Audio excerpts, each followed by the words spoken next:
impeach dapat si BBM dahil ground for impeachment ang graft and corruption.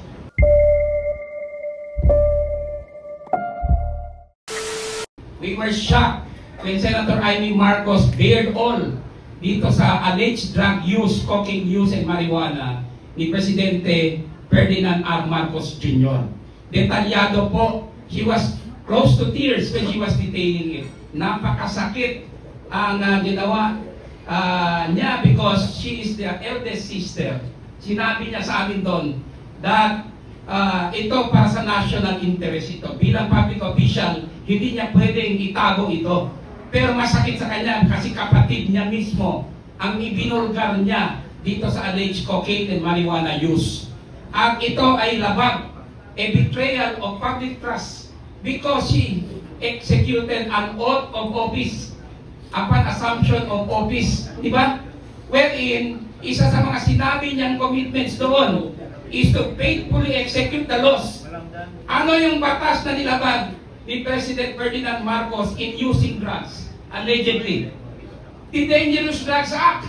Bawal ang paggamit ng marijuana at ng cocaine. These are dangerous drugs. And being the chief implementer of the law, he should not have been doing that or engaging in that.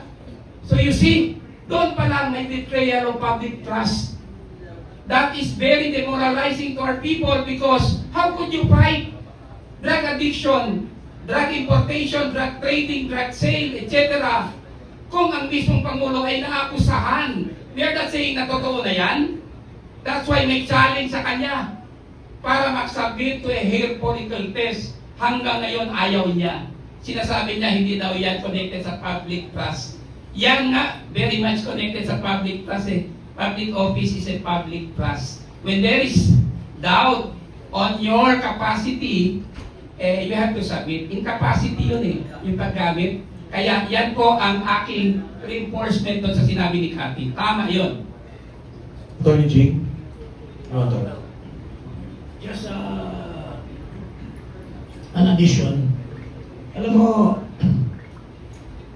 galing mismo sa kanyang kapatid, kay Amy.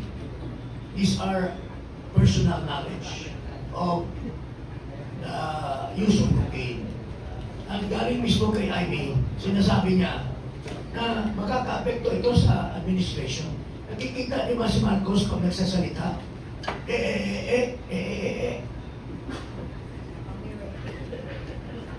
Ang tingin namin, pagka hindi nakargahan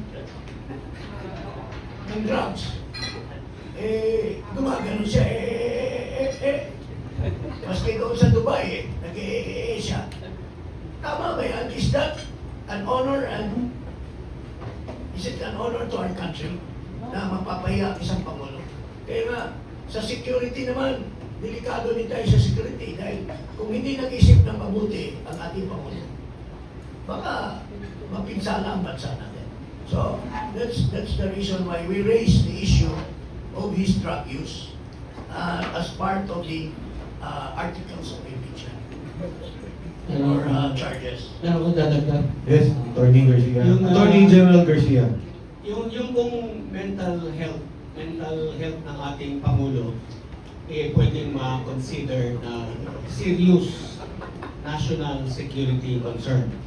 Alam ko rin yung pag gumagamit kayo ng droga, lalo na kung matagalan na, ang epekto po nung cocaine is magsishrink yung brain mo. Kaya pagka nag-shrink na yan, sisimula ka na mag-hallucinate, pa na yung pag-iisip mo. Kaya yung mga drug addict, kung sumaksak yan, 75 tons, 85 tons, kasi ang tingin niya dun sa sinasaksak niya, diablo, buhay pa. Kaya samantalang patay na yung ganong klaseng hallucination. So what we're saying is, meron kasing issue sa kanya about prolonged continued drug use. So he owes it to the people. Pinapakiusap natin ito sa kanya noon pa. Patayin niyo po yung issue about you being nagaling mata ko. Okay. Kill the issue. Simple lang naman po yun eh. May hair follicle test ka. Alam niyo po ba kung bakit hair follicle test? Hindi ko to sinasabi no kasi baka malaki yung pagpakaluwi. yung kasing paggamit natin ng droga, naka-record sa buhok natin. So yung mga habang buhok yan, mas mahahaba ang record yun. Kung gano'n kayo ng droga. The history, your medical record on your drug use is recorded in your hair. So yun po yun, kaya sabi natin, hair follicle test. Kasi nandyan yung history mo kung gaano matagal ka nang gumagamit. So Thank you. kaya po hair follicle yung hinihingi natin. So, Thank you, Gen. sige po. Thank you, General Garcia. Anyways, General Garcia will be discussing another topic extensively after this. But for now, yung fourth point po natin is on monetary graft and kickbacks. And may I call on Vice Mayor Attorney Harold Respicio to discuss this. Magandang hapon po sa inyo lahat and thank you so much for coming dito sa aming press con. Ako po si Attorney Harold Respicio, elected Vice Mayor ng Reyna Mercedes Isabela. Ako po ay nagre-representa ng lahat ng Pilipino, lahat ng probinsyano, lahat ng Ilocano, lahat ng Tagaluzon, at lahat ng mga kumukontrang elective official laban sa administrasyon na ito. Dahil hindi totoo ang sinasabi nila na may solid north. Hindi totoo na solid ang mga probinsyano at Ilocano sa kanya. Kasama namin si Javito. Hindi totoo na kakampi nila lahat ng mga nakaupong opisyal sa ating gobyerno dahil nandito ako, pinapakita ko yan. Kaya ako lumapit dito dahil walang kwenta yung final na unang impeachment complaint. Kakaunti. Diskarte nila yun para wala nang maayos na umandar na impeachment complaint. Kaya nung nakita ko na yung mga may track record na successful impeachment, mga successful endorser, number one na political lawyer sa ating bansa at napakakapal na papeles at napakakapal na ebidensya, sali ako dyan. Dahil gusto natin matanggal ang ulo ng korupsyon sa ating bansa. At hindi ninyo pwedeng sabihin na purong align sa Duterte ang grupo namin. Dahil ako ay lone wolf lamang, wala akong kakampi. Lahat kinakalaban ko basta masama, kakalabanin kita. Kaya nandito ako para patunayan na merong totoong nangyaring graft and corruption. Ito po ang discussion namin sa aming complaint. Naniniwala ba tayo, meron pa bang doubt na merong malawakang nangyari na nakawan dito sa ating bansa? Inamin na nila, hindi ba?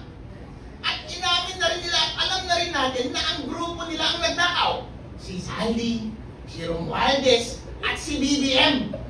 Ang problema na lang ngayon ay nagtuturuan sila! Ngayon, kung nasa korte tayo ngayon, ang question na lang ay yung credibility. Ang credibility ba ni Saldi versus yung credibility ni BBM? Ngayon, ano ang credibility ni Saldi? Pinento niya na lahat yung modus. Yung unprogrammed appropriations, yun ang paraan. Ang pagnanakaw sa budget ng PhilHealth. Nagkasakit si Congressman Jing Paras. Hindi na siya makakakuha ng benefits sa PhilHealth. Yung aking bangko kapag na-bankrupt, wala na akong makukuhang pera dahil kinuha na nila yung pera sa PDIC. Kwento na ni Saldi lahat ng kanilang paraan specific. Nagde-deliver ng mali-maleta sa Malacanang, sa Podsmart, 2 billion. Ayun o, ang daming pera. Bilyong-bilyong salapi ang dinideliver amongst them. Yun yung isang side ng credibility. Ngayon, tignan natin yung isang side ng credibility. Anong sagot? AI. AI daw. Kung ikaw ang husgado, sino ang paniniwalaan mo? Yung kasama sa conspiracy na tinuturo nila ang bawat isa o yung nagpapalusot na mastermind? Alam na yan. Kapag ikaw ang husgado, convicted yan. Kaya ang tanong lamang, ang simpleng question lamang, on the ground of graft and corruption, dito sa aming impeachment complaint, maniniwala ka ba kay Saldi? Kapag naniniwala ka kay Saldi at hindi ka naniniwala sa palusot ni BBM, impeach dapat si BBM dahil ground for impeachment ang graft and corruption.